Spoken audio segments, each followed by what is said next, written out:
রব্বুল আলামিন কোরআনুল কারীমের মধ্যে বলেছেন, ফি জান্নাতি ইয়াতাসাআলু আনিল মুজরিমিনা মা সালাকাকুম ফি সাকার। জান্নাতীরা বাগ বাগিচার মধ্যে থাকবে, একে অপরে জিজ্ঞাসা করবে, একে অপরে আলোচনা করবে, আর জাহান্নামীদেরকে সম্বোধন করে বলবে, জাহান্নামী ভাইরা, একসঙ্গে মাঠে গিয়েছিলাম, একসঙ্গে হাটে গিয়েছিলাম, একসঙ্গে ঘাটে গিয়েছিলাম, তোমরা কোন কারণে আজ কিসের জন্য তোমরা জাহান্নামে এসেছো বলো? তোমাদের উপর কি আল্লাহ জুলুম করেছে?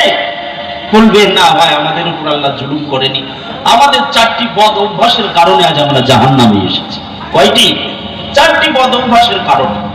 প্রথম নাম্বার তারা বলবে, ক্বালু লাম নাকু মিনাল মুসাল্লিন। রব্বুল আলামিন এটা কোরআনুল কারীমের মধ্যে ঘোষণা করে দিয়েছে।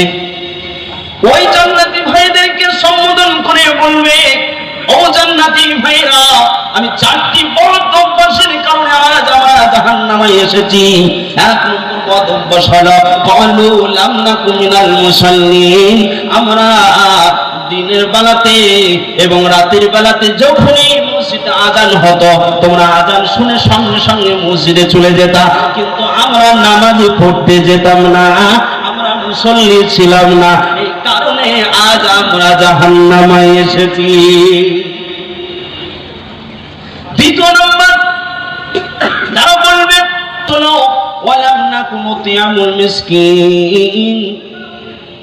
যে আমাদের বাড়িতে ফকির মিসকিন আসলে তাদেরকে দূর করে তাড়িয়ে দিতাম, তাদেরকে কোনো খাবার দিতাম না, তারা আসলে তাদের মহব্বত করতাম না, তাদের সঙ্গে আমরা ভালো ব্যবহার করতাম না, আমাদের বাড়িতে আসলে তাদেরকে দূর করে তাড়িয়ে দিতাম। আমাদের মধ্যে কিছু মানুষ দেখা যায় নামাজ পড়ি, রোজা করি, হজ করতে গিয়েছি, হজ হাজি হয়েছে, কিন্তু যাকাত ফরজ হয়েছে, যাকাত আদায় করে না। তারা একটু কান খুলে শুনবেন, সূরা তাওবার মধ্যে আল্লাহ রাব্বুল আলামিন বলেছে, ইয়াউমা ইউহমা আলাইহা ফি নারি জাহান্নাম ফাতুকওয়া বিহা জিবাহুহুম ওয়া জুনুবুহুম ওয়া যুহুরুহুম হাদা মা কানাজতুম লিআনফুসিকুম ফাযুকু মা কুনতুম তাকনিজুন।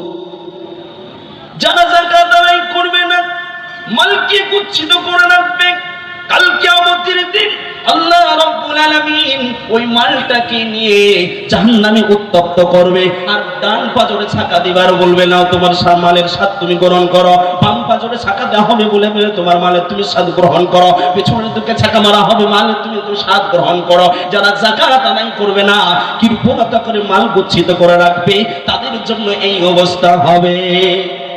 যাকাত আদায় করবে ইনশাআল্লাহ, ফকির মিসকিনকে খেতে দেব ইনশাআল্লাহ। আর জাহান্নামীদের 3 নম্বর বদ অভ্যাস হলো ওয়াকুন্না নাকুযু মাআল খায়িদিন।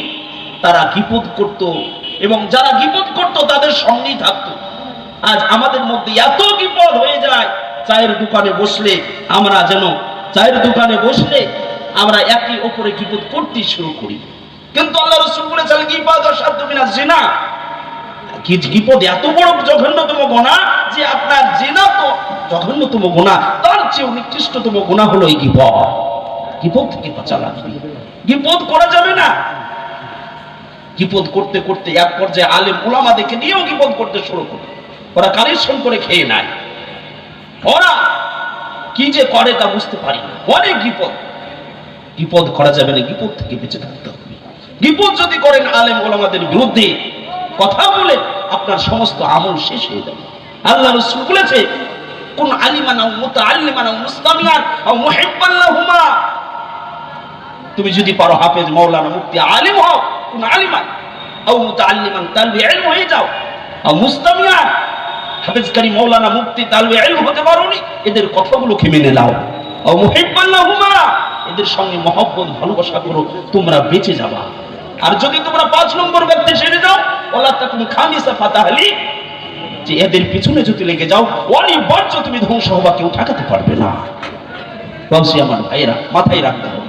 তাহলে ওয়াকুন্না নাকুযু মাআল খায়িদিন, যারা গীবত করতো তাদের সঙ্গেই তারা আলাপ আলোচনা করতো, তাদের সঙ্গেই মগ্ন থাকতো গীবত করতে।